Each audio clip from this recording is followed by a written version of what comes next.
ni que las digan, pero piensen en cuáles son las situaciones de conflicto que se pueden presentar en el colegio, tanto con ustedes como con otras personas.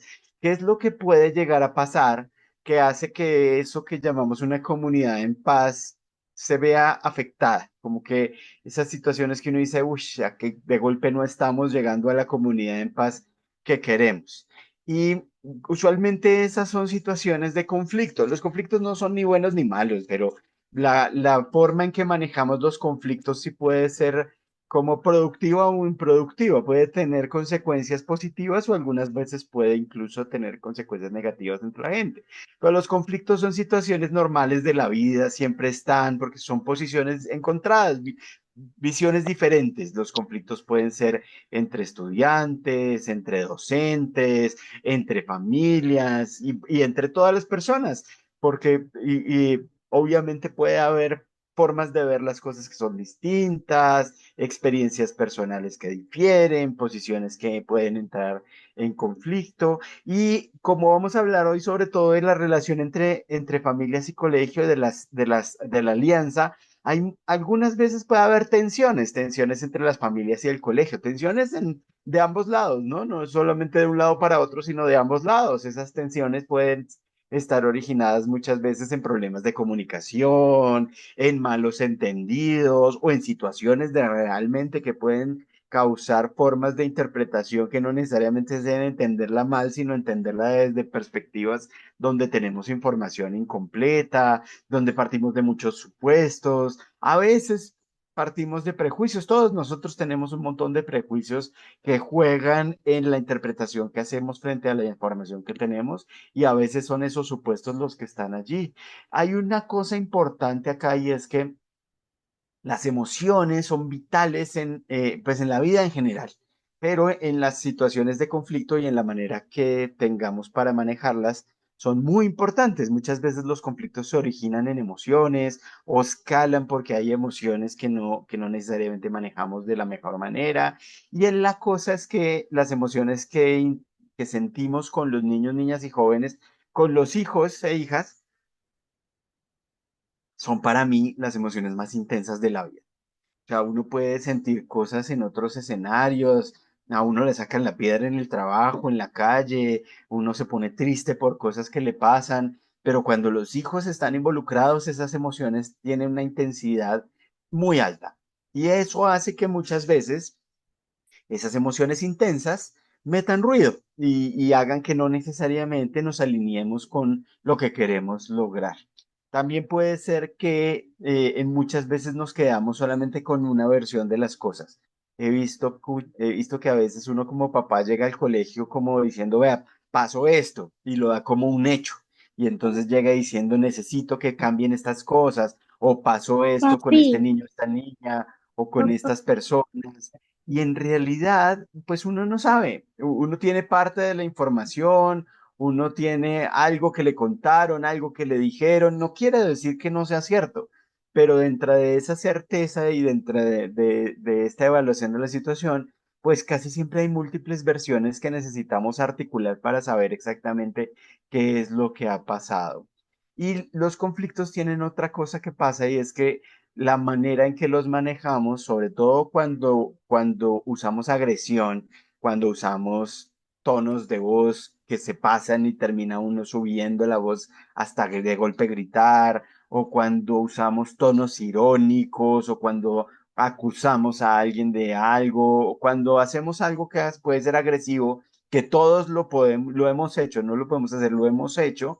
La agresión tiende a escalar, pero los conflictos no son los que escalan, lo que escala es la agresión. Cuando respondo con agresión, lo que usualmente pasa es que la otra persona responda igual. Es como cuando uno va manejando y lo cierran. Si uno lo que hace es bajar la ventana y decirle algo, pegar con groserías, pues lo que usualmente obtiene es que la otra persona haga lo mismo. O si uno alcanza a esa persona y la cierra, pues se da una dinámica en donde la agresión tiende a escalar y esto es riesgoso y peligroso porque esa escalada de agresión pues puede terminar con alguien maltratado, herido, sintiéndose mal o con personas cuyo bienestar se ve afectado. Y dicho eso, quisiera que pensáramos también en qué es lo que más queremos con nuestros hijos e hijas, lo que más me interesaría lograr con ellos. Si yo les preguntara cómo se imaginan a sus hijos o hijas en 10, en 20 años, cuáles son los objetivos que tienen con ellos y con ellas, qué es lo que más quisieran lograr, usualmente las respuestas giran alrededor de las mismas cosas. Papás y mamás están preocupados por el bienestar de sus hijos e hijas, que estén seguros, protegidos, protegidas, que estén en un ambiente en donde se sientan bien, que no se vea afectado su bienestar, que no tengan miedo de ir al colegio, que se sientan en un ambiente seguro y protegido. También nos interesa que aprendan, nos interesa que tengan herramientas para la vida. Y aquí no es solamente aprendizaje académico, que también, sino aprendizajes que ahora llamamos socioemocionales o aprendizajes para la vida, que aprendan a estar con otras personas, a resolver, a manejar los conflictos, a estar con personas distintas, a comunicarse bien. Estas habilidades cada vez son más importantes en lo que queremos lograr con nuestros hijos e hijas porque se relacionan con eso que llamamos el éxito en la vida, con tener mejores empleos, con tener mejores trabajos, con ser personas emprendedoras, con trabajar bien con otros, con ser creativos.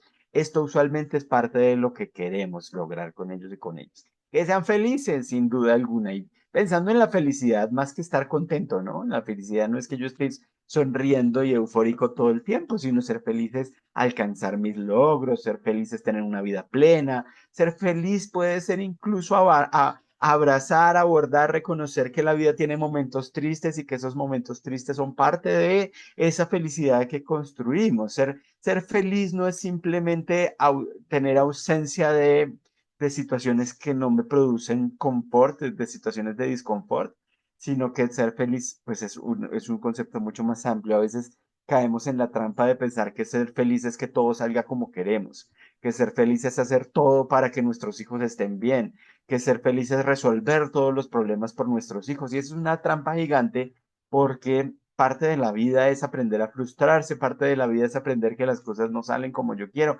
parte de la vida es estar con gente distinta, difícil incluso, no para aguantarse, sino para aprender a lidiar cómo realmente uno puede enfrentar esas situaciones. El tema de la frustración es clave. Ahora estamos viendo que en algunas familias con muy buenas intenciones se hacen cosas para que los niños, niñas y jóvenes siempre estén felices. Entonces siempre les resolvemos todo, les damos todo lo que quieren y cuando los niños y niñas obtienen todo lo que quieren y todo sale como ellos quieren, no se están formando para una vida que siempre está llena de frustraciones y que puede ser difícil. Y cuando yo no me he formado para abordar esas frustraciones, en el momento en que lleguen, son más amenazantes y puedo estar en más riesgo. Queremos que sean buenas personas, que personas moralmente buenas, pero también personas competentes, hábiles, que logren lo que quieren. Y ahora pensemos en cuáles son nuestros principales intereses en esas situaciones de conflicto, las situaciones de conflicto que les pedí que pensaran. Imagínense ustedes teniendo una conversación difícil con el director de grupo de su hijo, con coordinación o con otros papás. Imagínense, por ejemplo, en los chats que ustedes leen algo que les revuelca las tripas y comienzan a sentir ustedes algo. ¿Qué es lo que les interesa a ustedes en esas situaciones difíciles, en esas conversaciones difíciles? Porque esto es muy importante porque a veces nos desviamos y pensamos que en realidad nuestros intereses son distintos y los intereses principales, los intereses reales, los intereses más profundos tienden a ser los mismos. Primero, nos interesan nuestros hijos. Siempre están nuestros hijos por delante. Nuestros hijos son lo que más nos interesa. Lo que más nos interesa es protegerles, lo que más nos interesa es cumplir los objetivos que vimos en la diapositiva pesada. También nos interesa estar tranquilos, fíjense, nadie sale a tener una situación tensa con otro diciendo, uy, voy a ver si tengo la discusión más dura que pueda tener para ver si eso me sube la adrenalina. Eso no pasa, uno usualmente quiere estar tranquilo, volver a su casa, siempre en todas las situaciones de conflicto, en las más chiquitas, cuando en las del tráfico con desconocidos, en las de la calle, en las del trabajo, uno realmente el interés de estar tranquilo y bien es muy importante y se nos olvida. También nos interesa tener buenas relaciones con las demás personas, nos interesa que haya justicia, nos interesa ser tratados bien, sentir que otras personas sean tratados bien, nos interesa ser escuchados y escuchadas, nos interesa solucionar problemas. Conéctense, porfa, con esto como inicio, con lo que nos interesa para nuestros hijos e hijas y con lo que nos interesa para solucionar o para afrontar estas situaciones de conflicto, para ver si eso tiene sentido y nos ayuda a tener más herramientas para manejarlas, que además podamos modelar con nuestros hijos e hijas. Aquí hay una cosa con estos aprendizajes que llamamos socioemocionales, aprendizajes para la vida, aprendizajes para la paz, aprendizajes de valores, de carácter, y es que tienen que ver con lo que somos, no solamente con lo que hacemos. Y aquí todos estamos en un camino de aprendizaje, todos. No importa que uno tenga posgrados en estas cosas, siempre aprende más y mejor. Y reconocerse en este camino de aprendizaje es muy importante para que nuestros niños también se reconozcan allí y para saber que siempre estamos modelando cosas, no solo ustedes en familia, sino también en el colegio, los adultos, los profesores, las profesoras, las coordinaciones, los directivos, las personas del colegio, incluso las de servicios generales, las de vida escolar, biblioteca, todo el mundo está todo el tiempo modelando formas de relacionamiento.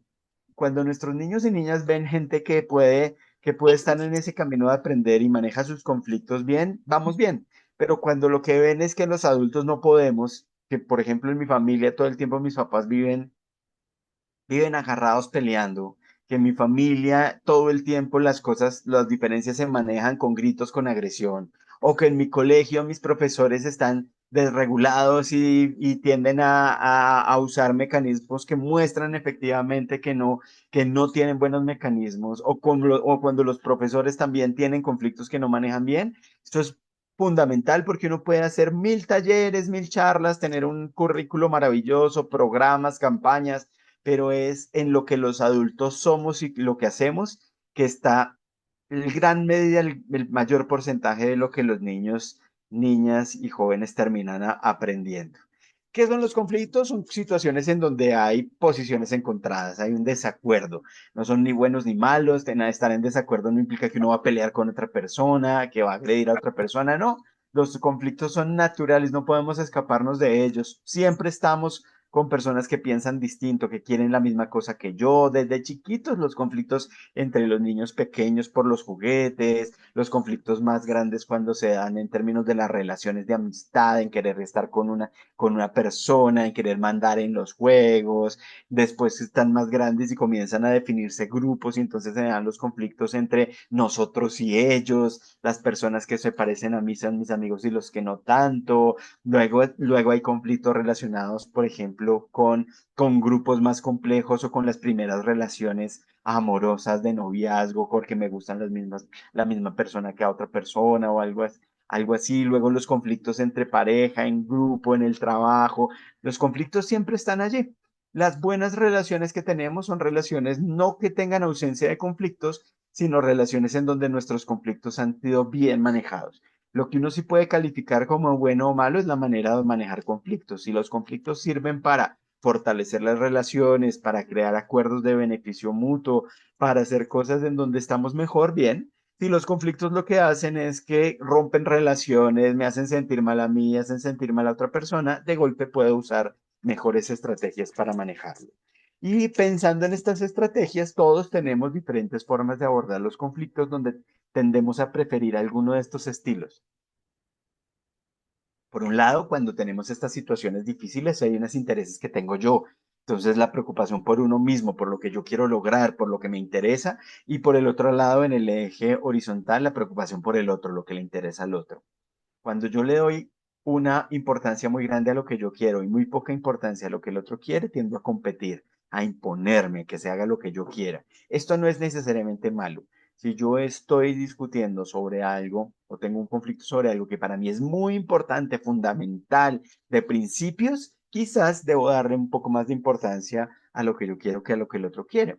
Sin embargo, cuando este es mi estilo y cuando yo tiendo a abordar todas las situaciones de conflicto compitiendo, ahí se vuelve problemático porque entonces el riesgo es que yo pase por encima de los intereses de otras personas, que yo me vuelva una persona que tiende a arrasar y a no tener en cuenta otros puntos de vista. El otro extremo del diagrama es darle importancia a lo que el otro quiere y no a lo que uno mismo quiere. Esto se da mucho en personas, por ejemplo, que trabajan estos temas.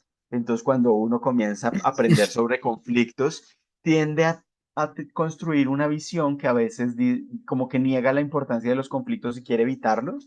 Y entonces uno dice, no, pero yo no quiero pelear, ¿para qué vamos a armar un problema de esto? Mejor yo cedo y que se haga lo que el otro quiere. Ceder no está mal en sí mismo. Ceder es bien, por ejemplo, cuando uno está discutiendo sobre algo que no es importante. A veces uno tiene unas discusiones que en realidad son tontas. Entonces, si uno se da cuenta y se da cuenta de que uno está metido más en la dinámica de pronto de ganar y que la esencia de lo que está discutiendo no es importante, pues está bien ceder. Por otro lado está la habitación. La habitación no es ceder, la habitación es yo no voy a hablar de esto. La habitación es hacerse el loco, la habitación es no afrontar la cosa. La habitación también tiene un lugar donde puede ser inclusive adecuada. Por ejemplo, si yo tengo una rabia gigante, de golpe no es el momento de hablar, entonces yo puedo decir, no, dejemos esto para mañana, que no es evitar, sino es aplazar.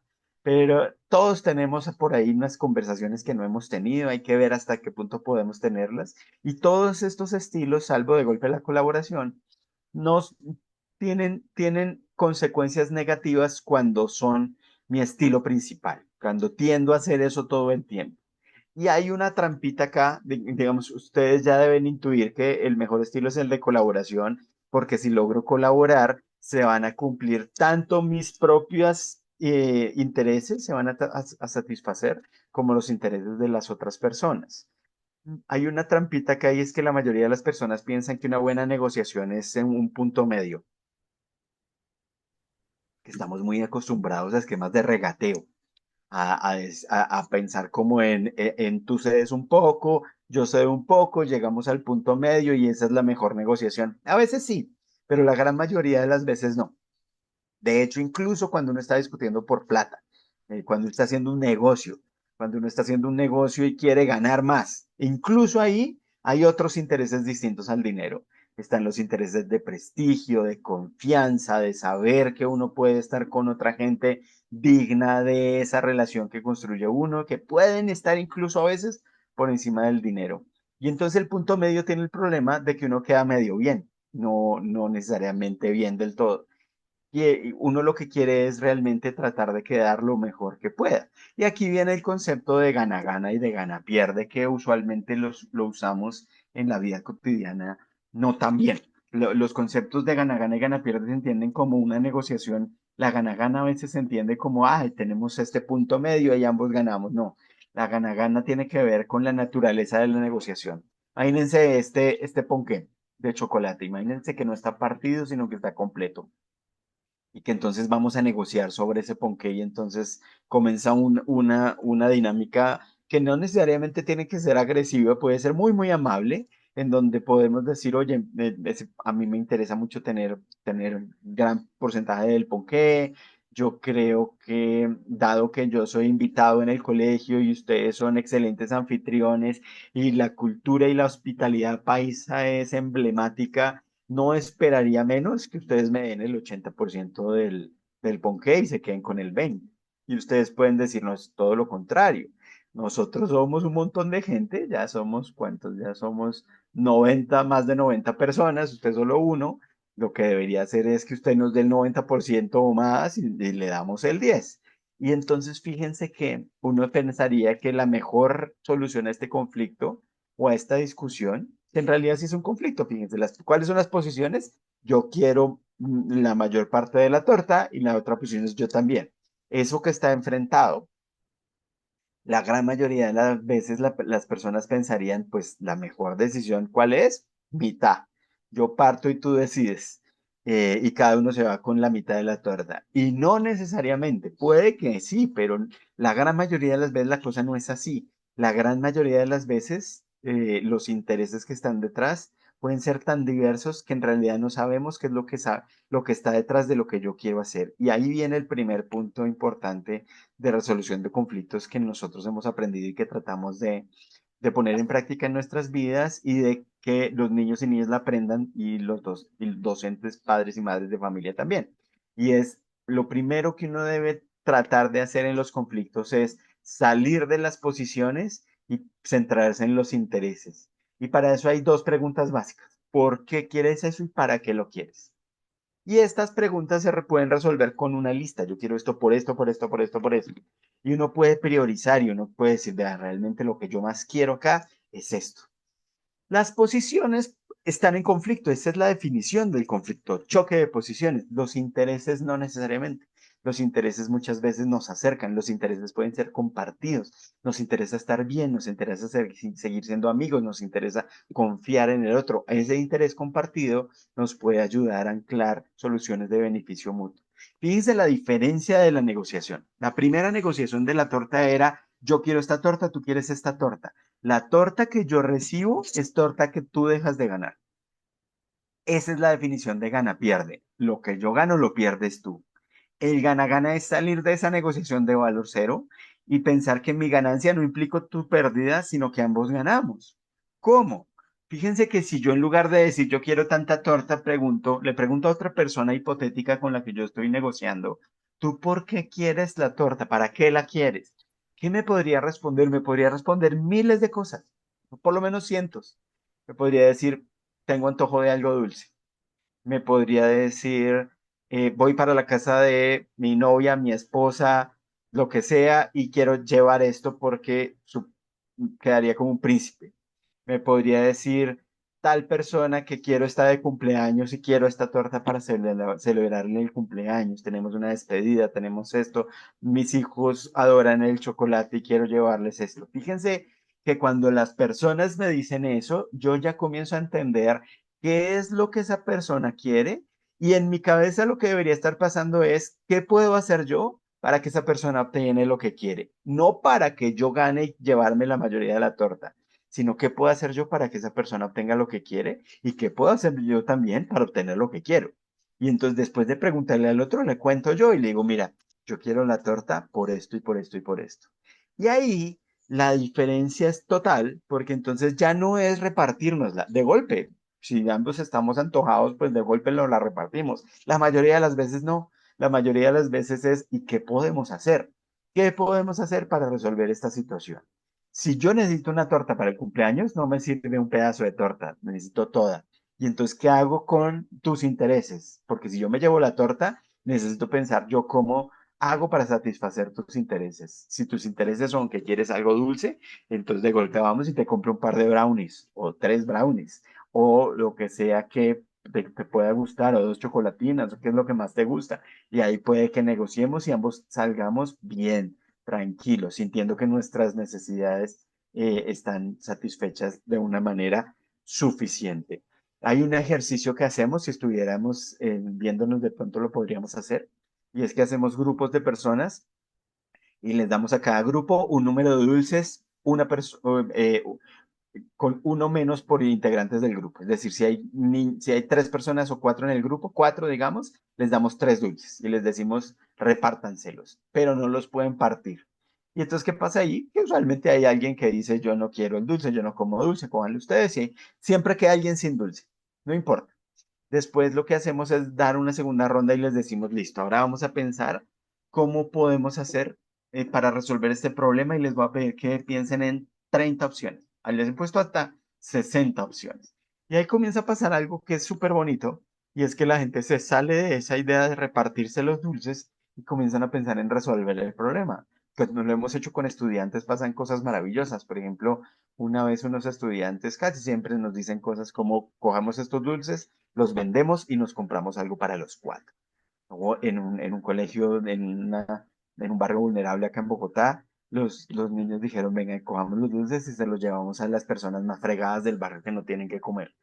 Fíjense la diferencia de los intereses y las posiciones en términos de las personas. Cuando las personas son distintas, las posiciones son diferentes. Para que se acuerden de esto, en el próximo conflicto, en la próxima discusión, en la próxima conversación tensa que tengan, piensen en el ejemplo de naranja. Dos personas discutiendo por una naranja y llegaron a la conclusión de media naranja para ti, media naranja para mí, y después se dieron cuenta de que una persona necesitaba la naranja porque estaba haciendo un postre y quería la cáscara, y la otra persona tenía sed y quería el jugo. Si hubieran hablado de eso, se hubieran podido llevar toda la cáscara y todo el jugo y habrían salido cada uno bien, no medio bien. Esto obviamente es un ejemplo construido, pero en la vida las cosas usualmente son así. Ahora hablemos de la comunicación. Bueno, no les he dicho de dónde sale esto para los que quieran profundizar más esto. Sobre todo, hemos aprendido mucho del proyecto de negociación de Harvard. Hay un libro que se llama Sí de acuerdo, del que salen las primeras ideas. Hay un libro que se llama Conversaciones difíciles. Creo que en realidad después se llamó, le cambiaron el nombre hace años, se llama Negociación, Guía para Conversaciones Difíciles. Puedo compartir después con esta presentación las referencias para los que quieran profundizar más al respecto. Básicamente, el libro de negociación, conversación de guía para conversaciones difíciles, que es una muy buena manera de abordar las situaciones de comunicación que están detrás de los conflictos, que usualmente son conversaciones. Estas conversaciones, lo que estos autores dicen son, hay tres niveles que debemos abordar aquí para usarlos a nuestro favor y poder encontrar soluciones de beneficio mutuo. Los tres niveles están en las situaciones de conflicto o en las conversaciones difíciles y dependiendo de lo que hagamos, las conversaciones pueden mejorar o empeorar o pueden llegar a escalar o desescalarse y volverse algo que podamos manejar más. Pensemos primero en la conversación sobre las emociones. Pues, ahí están las conversaciones, la conversación sobre las emociones, la conversación sobre la identidad y la conversación sobre lo que pasa. En la conversación sobre las emociones, ya lo dije, las conversaciones con los hijos son muy intensas, las más intensas de la vida. Puede que a mí me digan algo, me traten mal, yo me voy a sentir mal, picho, pero si dicen algo de mi hijo o mi hija, me voy a sentir mil veces peor. No lo voy a olvidar jamás. Puede que a mí me digan algo y yo lo olvide, pero si me Matías no lo dicen quiere algo sacar. o a mi hija, no lo voy a olvidar jamás. Las emociones están detrás del fenómeno del escalamiento. El escalamiento es como una bola de nieve. Entonces, por ejemplo, hacen algo, pasa algo, sacan la piedra y entonces eso tiende a veces a retroalimentarse. Cuando hay un grupo, por ejemplo, retroalimentando esa rabia, ese enojo, esa rabia tiende a crecer y esa bola de nieve puede volverse algo muy destructivo, como lo que pasa con los chats. Seguramente, yo no conozco los chats del colegio, pero en todos los colegios pasan cosas similares. La comunicación en los chats de papás es muy problemática. De hecho, al final les voy a dejar unas ideas de cómo construir acuerdos de comunicación para chats que de pronto les pueden servir si es que no hay ya en el colegio algo así que de golpe sí. Pero en los chats, ¿qué pasa? En los chats pasa que alguien escribe algo con mucha preocupación usualmente. Pasó algo con fulanita de tal. Pasó algo con fulanita de tal en el colegio y esto pasó con esta profesora, con este otro niño, otra niña. En realidad uno no sabe muy bien qué pasó. La información siempre es fragmentada. Como uno siente que sus hijos están en riesgo, uno lo da por hecho. Uno se preocupa, comienza a ver cosas allí que realmente son muy agresivas. Es agresivo hablar mal de la gente, es agresivo usar nombres propios y referirse a alguien, es agresivo decir cosas de un profesor, de otra familia, de un niño, una niña. Pasa porque estamos sintiendo cosas. Nos da miedo, nos da preocupación. Detrás de eso, usualmente, realmente es que las emociones no las estamos manejando bien. Y la idea con las emociones no es eliminarlas. Ojo, esto es muy importante. Las emociones son vitales en la vida.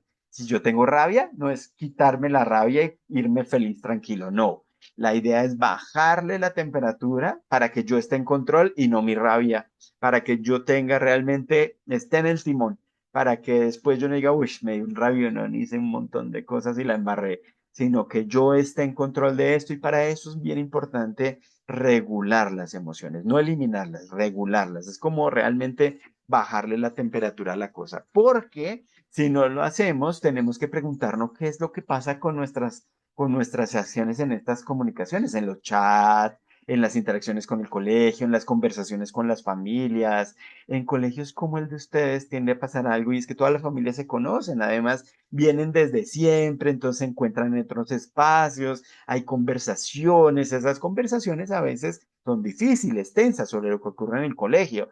¿Qué hago yo en esas conversaciones? ¿Alimento la bola y todo tiende a escalar, a subir de temperatura? ¿O más bien trato de frenar la cosa, regularla y hacerla más positiva?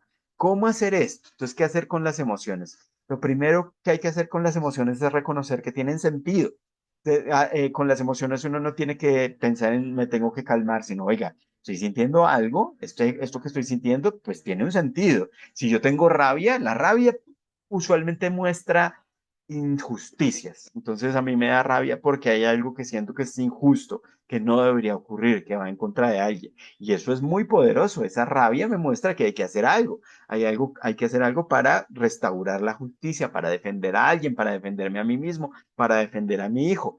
Eso es importante, pero necesitamos bajarle la temperatura para no hacerlo con agresión, porque si yo llego, por ejemplo, con mucha rabia y le hablo mal a la gente, utilizo un tono irónico, sarcástico, hago juicios, pues el problema, y además de que eso está mal en sí mismo, porque la agresión siempre está mal, el problema ahí es que no sirve, porque la gente cuando la agreden se defiende. Entonces, lejos de entender lo que yo quiero, la gente se va a defender y además a veces contraataca y entonces puede que me ataque a mí. Si me ataca a mí, entonces yo también me defiendo.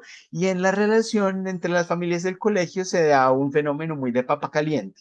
Y de señalamiento. Entonces, como que pasa algo con los niños y la idea sería decir, ¿cómo solucionamos esto para que los niños estén mejor? Pero usualmente se da esto es culpa del colegio y el colegio dice, no, esto es culpa de la familia y en esa búsqueda de culpables que está más adelante, se pierde el niño o la niña, se pierde el bienestar y termina uno en una situación tensa, difícil y lo más importante, que es eso que les pregunté al comienzo, que es el bienestar de mi hijo o mi hija, no está tan claramente en lo que uno quiere lograr. Entonces necesitamos validar eso, saber que está bien sentirlo, que tiene un, además adaptativo, nos ayuda para manejar las cosas, pero necesitamos después de eso saber que si son muy intensas, nos pueden jugar en contra. Y que si yo tengo realmente una rabia gigante, necesito primero estar más o menos calmado para llegar a hablar con la gente, porque si no, esa rabia va a salir en tonito, va a salir en juicio, uno no se da cuenta, ¿no? Entonces la gente dice, es que me está gritando, y uno dice, no, pero yo quiero va a estar gritando, y claramente sí, porque el grito no tiene que ver con el volumen de la voz, sino con la rabia o la emoción que yo tengo. ¿Y por qué necesitamos manejarla? Sobre todo para evitar el escalamiento, para dirigir a la acción. A veces, por ejemplo, se entienden las emociones como espacios para expresar qué estamos sintiendo y eso es importante, pero muchas veces eso puede tener un fenómeno paradójico y es expresar qué estamos sintiendo, nos hace sentir cada vez más intensidad en eso y se puede dar este fenómeno de bola de nieve. Entonces hay que validar, mostrar que eso tiene sentido, pues permitir que se exprese, pero dirigirlo a la acción rápido. ¿Qué vamos a hacer con esto? ¿Qué vamos a hacer para solucionar esto? Y hay algo importante acá y es si ustedes sienten que ustedes están siendo agredidos o agredidas, que hay una comunicación en donde hay agresión, tanto en las familias, en los docentes, en donde sea, sus hijos los tratan mal a sus hijos, usan palabras que son agresivas, corten la comunicación. Tranquilos, calmados, pero las conversaciones cuando comienzan a escalar es importante poner un límite. Uno puede decir cosas como, oye, esto está realmente, se nota que hay muchas emociones acá, estamos sintiendo cosas, se está saliendo de lo que yo quiero que sea esta conversación, así no quiero que tengamos esta conversación. Esperemos mañana, este no es la manera de tener esta conversación, no me gusta lo que nos estamos diciendo, no me gusta lo que estás diciendo, eso que me estás diciendo me está haciendo sentir mal, no es la manera como podemos comunicarlo. Si la cortan inmediatamente, porque si no, el fenómeno de escalamiento es muy difícil de frenar cuando pasa cierto umbral, hay que frenarlo rápido. Mientras más rápido lo frene uno con calma, con tranquilidad, bien. Parte de lo que necesitamos hacer para manejar las emociones es lo que hacemos en Aulas en Paz. Y una vez les cuento, Aulas en Paz tiene muchos materiales para trabajar con niños o niñas. Tenemos un currículo que en algunos colegios los docentes desarrollan, está en línea. Para los que tengan hijos o hijas más pequeños, tenemos audiocuentos que están en nuestra página que es www.aulasenpaz.org. Ahí hay una sección de recursos, tenemos unas tarjetas que hemos desarrollado para aula, pero que nos hemos dado cuenta que en familia pueden funcionar muy bien, donde tenemos, por ejemplo, personajes para ciertas habilidades. No sé si se ven, ahí se deben ver bien. Estas también están en línea. Estas actividades lo que hacen es que tengamos herramientas para que nosotros mismos, nuestros hijos e hijas, puedan manejar su emoción. Y hay como unas ideas generales. Lo primero es que para manejar lo que estoy sintiendo, El primer paso es identificarlo, es saber qué estoy sintiendo, es ponerle nombre, saber qué pasa con mi cuerpo, saber que tengo rabia, saber qué es la que lo dispara, saber la intensidad. A mí, por ejemplo, me da mucha rabia que la gente se cuele en las filas. Entonces, cuando estoy haciendo una fila, tengo que hacer un ejercicio intencional de decir, bueno, si alguien viene y se cuela, ¿qué voy a hacer? Porque he hecho cosas que no me enorgullecen y que no sirven. Por ejemplo, una vez, hace muchos años, le grité a alguien que se metió en una fila de que más se roba, además de los puestos en la fila. Y esa persona, ya no me acuerdo cómo respondió, pero seguramente pudo haber dicho, usted no sea sapo, no se meta, porque claramente lo que le dije fue agresivo. No, la agresión no sirve para comunicarse. La agresión no establece una conexión con el otro. La agresión lo que hace es que el otro se defienda. Y lo que yo quiero hacer que es que la gente usualmente entienda que para mí la fila es importante porque es lo más democrático que hay, en donde lo importante es el orden de llegada y no la plata que tengo, la educación que tengo, el color de mi piel, mi apellido, mi acento, sino que es realmente algo que es equitativo e igual. Y cuando alguien trata de colarse en una fila es como si pensara que tiene más derecho que los demás y por eso me da rabia. Eso que yo quiero que la gente entienda, no lo va a entender si yo los trato mal. Y después de ponerle nombre y saber qué estoy sintiendo, la idea es tener estrategias para calmarse, respirar, relajarse, distraerse. Esto parece que se demorará mucho, pero en realidad funciona muy rápido.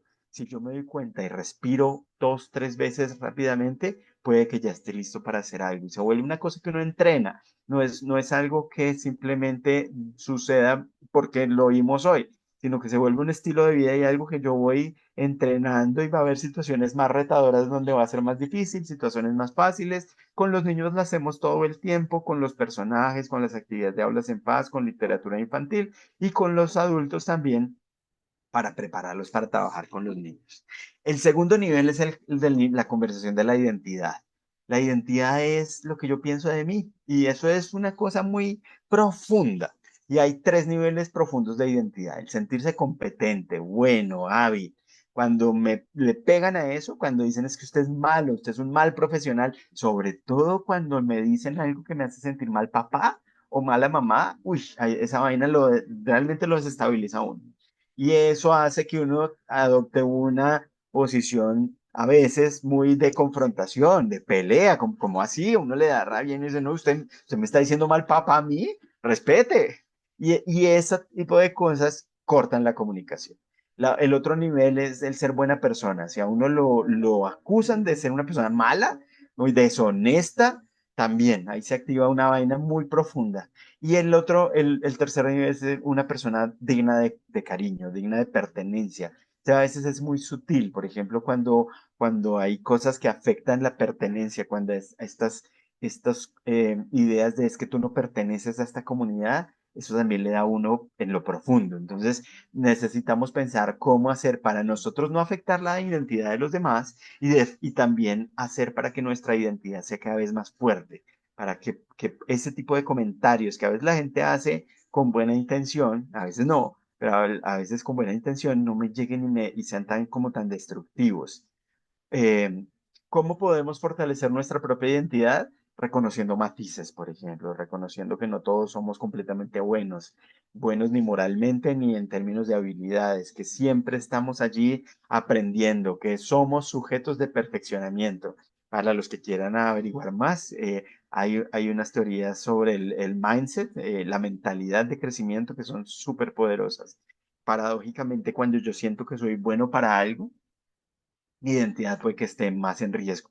Porque si yo siento que yo soy bueno, por ejemplo, para resolver conflictos. Y eso digo, no, yo soy el chacho, hablo con la gente todos los días de esto. Entonces, en mis situaciones de conflicto, yo esperaría que yo las maneje bien. Pero no, a veces seguramente hay situaciones retadoras en donde yo también puedo embarrarla y hacer cosas malas. Si yo tomo eso como algo en donde afecta mi identidad y yo diga, ¿cómo así? Entonces yo no soy bueno. ¿Será que yo soy entonces es malo? Y entonces ahí todo mi mundo puede tambalear. Si yo sé que yo puedo ser bueno para muchas cosas, pero hay cosas retadoras que me causan dificultad, entonces ya puedo aceptar más fácilmente eso. Piensen en un niño que es bueno para las matemáticas, por ejemplo, el chacho, duro para las matemáticas, y en un momento dado se enfrenta con un problema que no puede resolver. Eso, si en realidad construyó su identidad como ser bueno para las matemáticas, eso puede darle duro y puede ser muy amenazante. Una forma de proteger la identidad de los demás es desarrollar habilidades de asertividad. Este es Dino el dinosaurio, nuestro personaje de asertividad. Vuelvo y les digo, para los que tienen niños chiquitos en preescolar o en los primeros grados de primaria, les recomiendo revisar nuestra página. Dino tiene un audiocuento que es el más escuchado. Dino le enseña a los niños a decir no, de manera amable pero firme, a decir no me gusta esto, por favor no lo haga, a expresarse claramente. La asertividad es esa habilidad que yo puedo tener para defenderme a mí mismo y a los demás, para decir cosas de manera que la otra persona entienda, sin agredir. Por ejemplo, si a mí me agreden, si me dicen algo que me hace sentir mal, si me pegan, si me quitan una cosa, si me rapan algo, yo puedo reaccionar con agresión, entonces lo rapo igual, o lo empujo, o le digo algo y de igual o de más grande calibre. Eso es agredir, y agredir siempre está mal. Eso ya es casi un mantra que tenemos en Aulas en Paz. La agresión no tiene cabida y no debería ser aceptada nunca frente a ninguna persona, menos frente a un niño. Pero entonces la idea es, ¿qué hago? Porque si me agreden, entonces me tengo que defender. Defender es muy importante, pero defenderse con agresión, pues no solo está mal, sino que la gran mayoría de las veces no sirve. Tiende a escalar, se vuelve más problemático, le echa más leña al fuego. Entonces la idea es desarrollar habilidades como esta, como aprender a decir que no. La cosa se vuelve, es por un lado muy sencilla, pero también muy compleja. Entonces con los chiquitos aprenden a decir que no, con los grandes otras cosas. Por ejemplo, con los adultos, ustedes, por ejemplo, si quieren realmente ser más asertivos, con sus hijos, por ejemplo, necesitan o pueden pensar en estas pistas. La primera pista es la asertividad solo se logra cuando yo estoy calmado. Si yo tengo un rabión, un terrible, no voy a ser asertivo. Va a salir, va a salir con tonito, va a salir va a salir mal, porque la rabia sale, se siente. Si ahí está, yo puedo tratar de disimularla, pero esa vaina sale. Y cuando sale, sale en forma de agresión. Y cuando sale en agresión, vuelvo y digo, la cosa escala, la gente se defiende, todo puede empeorar.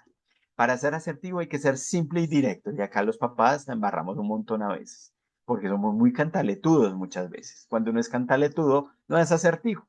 Piensen, por ejemplo, en algo que les moleste a ustedes de sus hijos, que les saque la piedra.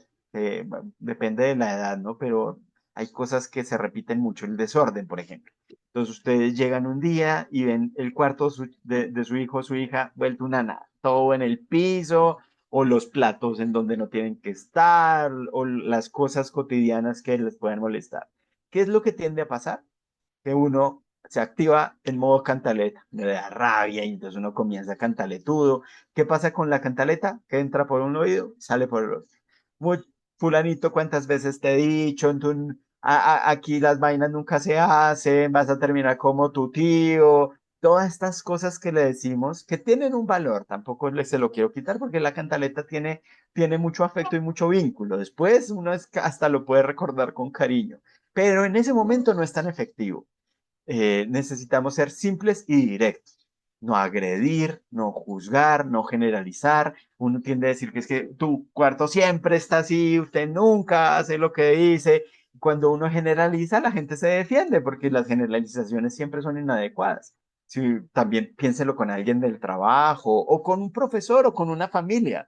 Ustedes le pueden decir que usted nunca hace tal cosa y entonces uno les dice, como así que nunca? En febrero, acá está la prueba de que sí lo hice, porque además, cuando a uno lo juzgan, acuérdense que es la identidad la que se ve afectada y eso es muy profundo y uno no va a aceptarlo fácilmente, sino que uno se va a defender.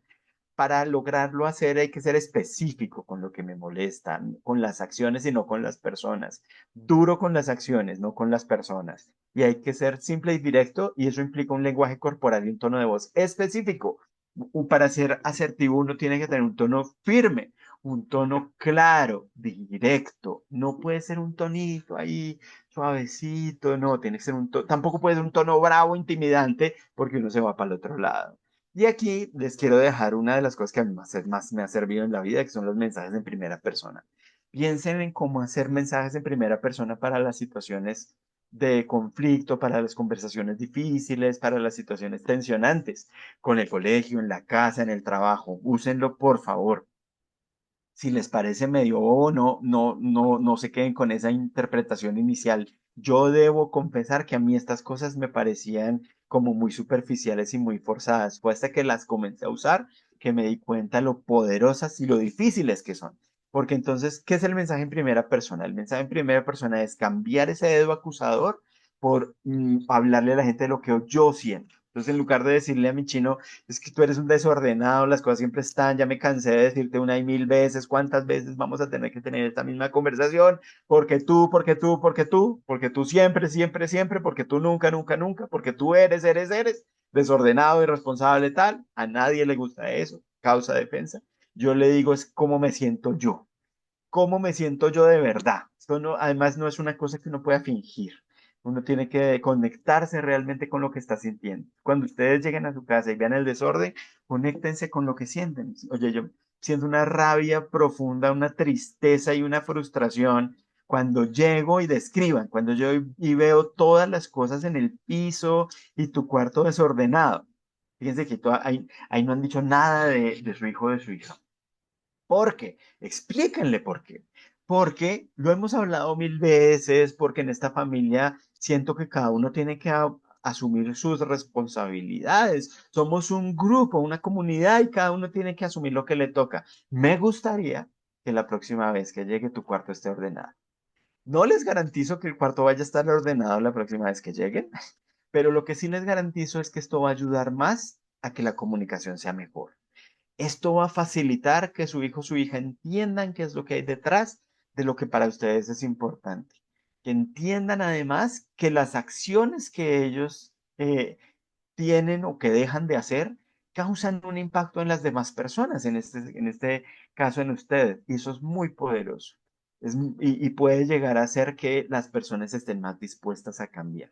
Mientras que con la cantaleta uno dice, ay, qué ganas tengo de arreglar el cuarto, con esto puede que digan, uy, sí, pucha, mi mamá está brava, mi papá se está sintiendo mal, está bien, voy a intentarlo.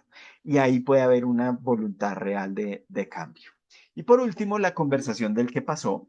La conversación del que pasó es de la historia, de lo que está pasando. Y por lo general no hay un acuerdo sobre lo que pasó, porque hay versiones diferentes, porque uno tiene solo parte de la historia. Y suponemos que tenemos la verdad y que los otros se equivocan. Damos ese paso rapidito. Entonces nos cuentan algo, supimos algo, nos dijeron cosas, chismes, habladurías y decimos que me contaron, así es. Y en realidad hay varios errores en la conversación del que pasó. El error uno es presumir que tenemos la verdad. Siempre pensamos que tenemos razón, que los demás están equivocados. Si eso es así, los demás son el problema. Tienen que cambiar, tienen que entender lo que yo no entiendo. Y así nunca es. Las cosas siempre son complejas, hay formas de interpretarlo, tenemos una versión o varias versiones, pero hay otras versiones que quizás no sabemos. Y esto nos mete, fíjense, en algo que es muy de competencia, muy de yo tengo la razón, tú no, y esta competencia lleva a un modelo gana-pierde, y eso es tenso. En realidad lo que uno debería hacer es pensar, oiga, sí, yo lo que creo seguramente pasó y yo tengo buena información, no es decir yo estoy equivocado, pero es decir, hay otras formas de ver esto, ¿cuáles podrían ser? Y, por ejemplo, con los papás cuando llegan al colegio lo he visto mucho, los papás llegan con certeza de algo que pasó. Y eso nos sirve porque esa certeza usualmente tiene otra certeza distinta al otro lado con la que se choca. Si en lugar de la certeza uno llega pensando curiosamente y diciendo cosas como, oye, ahí tengo esta información, ha pasado esto, tengo estos comentarios, ¿tú qué has visto? ¿Ustedes cómo lo han visto en el colegio? Acá cómo ven la cosa. ¿Qué ha pasado? Tratando de tener otras perspectivas, la comunicación fluye más. Mientras que con la otra perspectiva la comunicación se cierra. Y cuando se cierra la comunicación, se vuelve imposible negociar y entonces los conflictos, en lugar de manejarse adecuadamente, no llegan a un buen destino. Y esto pasa porque somos diferentes, tenemos información diferente, sabemos cosas que las otras no tienen, interpretamos las cosas de manera distinta, nuestros valores, experiencias, procedencias son distintas, las conclusiones que tenemos más que reflejar lo que pasó, reflejan es nuestros intereses y necesidades, nuestra subjetividad acá está en juego y hay que reconocerla, no para desecharla, es importante, pero para saber que hay otras formas de ver esto. Es pasar de la certeza a la curiosidad. ¿Cómo están viendo otras cosas? ¿Qué información tendrán? cómo podemos ver esto de la manera más completa posible. Pasa un montón en las conversaciones acerca de situaciones conflictivas. Muchas veces se resuelven solamente viendo que hay otra manera de ver la cosa que yo no había visto y que esa manera hace que haya un malentendido y cuando ese malentendido se aclara, la situación baja. No siempre, obviamente, pero muchas veces sí. Y si la comunicación fluye y esto puede seguir un flujo y un ritmo más orgánico y más rápido, pues mucho mejor. El error dos es buscar culpables. Tendemos a buscar culpables, todos hemos sido educados en un marco de culpa, entonces como que nos tranquiliza. Hay una situación difícil y uno dice, ¿quién la embarró acá? La embarró este. Y ya uno se tranquiliza porque la culpa le da como sentido, uno puede explicar la cosa, pero en realidad detrás de las culpas hay es una contribución múltiple. Hay que hacerse cargo de las contribuciones de las contribuciones propias, entender las contribuciones de otros, más que buscar culpables es entender, bueno, aquí cómo podemos ayudar. Fíjense, la contribución es positiva. Si yo he contribuido a que esto pase, también puedo contribuir a que no pase. Eh, y el error tres es que cuando hay situaciones que nos hacen sentir mal, como que partimos de la base de pensar que tenían la intención de hacernos daño, porque juzgamos a las personas, no a las acciones, siempre pensamos lo peor de los demás, nosotros no, ¿no? Uno tiene unos sesgos hostiles sobre otros y unos sesgos muy como benéficos con uno mismo. Uno siempre piensa, no, yo lo que quería era hacer otra cosa, yo no le grité, yo... No, uno puede hacer cosas que causan daño, los otros también, hay que hacernos cargo y ver que los otros pueden hacer cosas sin tener la intención de haberlo hecho. Y esto cambia la comunicación y cambia la interacción. Si yo estoy interactuando con otros que sé que hicieron cosas, dijeron cosas, pasaron cosas que me hicieron sentir mal, pero yo sé que en realidad esa persona no tenía la intención, sino que se dejó llevar por su emoción, quería algo bueno, aunque lo hizo mal, la conversación cambia completamente. Y ahí, esa desligada la intención de impacto también implica cierta curiosidad y saber que nos inventamos la intención. Hay que preguntar, oye, ¿tú querías hacer esto? La gran mayoría de las veces la respuesta es no. Quería lograr era otra cosa y no quería hacerte sentir mal y ahí ya la vaina pasa a otro nivel. Y dicho eso, para finalizar, quería contarles de esto de los acuerdos de comunicación en chats que hemos trabajado con otros colegios. Estos son ejemplos que llevamos a colegios en un taller específico que tenemos sobre esto, pero ya con esto ustedes podrían usarlo para alimentar, ajustar las que tienen o las que no. Entonces, uno de las cosas que tienden a repetirse en esto es el uso positivo del grupo, con respeto, no compartir ni usar contenidos que vulneren la privacidad de nadie, identificar si el tema a tratar es de interés general o particular, evitar difundir información de videos, fotos, imágenes que no sean de interés general del grupo, tener que tener en cuenta que las palabras pueden interpretarse de manera distinta, evitar difundir información o comentarios sobre algo que podría no ser real, evitar tener conversaciones directas con alguien del grupo, sino pues tenerlas en privado, temas oficiales del colegio, pasar la información directa de la fuente. Ustedes los pueden revisar después, estas diapositivas los voy a compartir. Aquí hay unos más cortos, entre más corto a mí me parece que es mejor. No enviamos cadenas o información que no se acorde, somos respetuosos, enviamos mensajes o consultas en horarios pertinentes, evitamos preguntas repetitivas, si tenemos algún conflicto en inquietud se comunican en privado con el docente, positivos y comprometidos. Hay una cosa que es muy clara y es, no se dice nada malo ni bueno sobre nadie específico. A veces se piensa que porque los comentarios son buenos, pues no tienen nada de malo, pero incluso eso puede crear un ambiente ahí que no es necesariamente el mejor. Evitar hacer comentarios sobre personas específicas puede ser bueno. Aquí hay otra aún más corta para que lo puedan ver con más calma después y pensar cuáles son o deberían ser los acuerdos que cada grupo tenga. A veces se hacen de cada salón. No necesariamente tiene que ser algo del colegio, puede haber algo general del colegio y cada uno de los salones puede tenerlo, y pensar cómo hacer para que todo esto que hablamos hoy lo puedan aplicar sobre todo en estas interacciones reales, difíciles, complejas, tensas, que se dan todos los días en las dinámicas, en los chats o también en las interacciones cara a cara. Muchas gracias. Creo que tenemos un espacio para preguntas. Con mucho gusto podemos pensar en abordarlas. Ujú. Así es, José. Pues yo creo que nos podríamos quedar escuchándote toda la noche porque todo lo que tú dices cobra sentido no solamente para nosotros como comunidad educativa, sino como en la vida misma de cada ser humano, ¿no? Todos estamos en los diferentes entornos viviendo situaciones posiblemente de conflicto que necesitamos gestionar. Entonces, tus aportes creo que son maravillosos para todos. Muchísimas gracias. Bueno, papás y profes, porque hoy tenemos profes también conectados, colaboradores conectados. Los invito a que hagamos las preguntas que queramos a través del chat.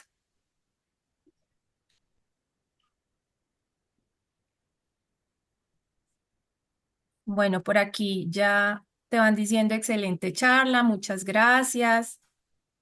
Qué bueno que la compartan, sí, la vamos a compartir en nuestro canal de YouTube.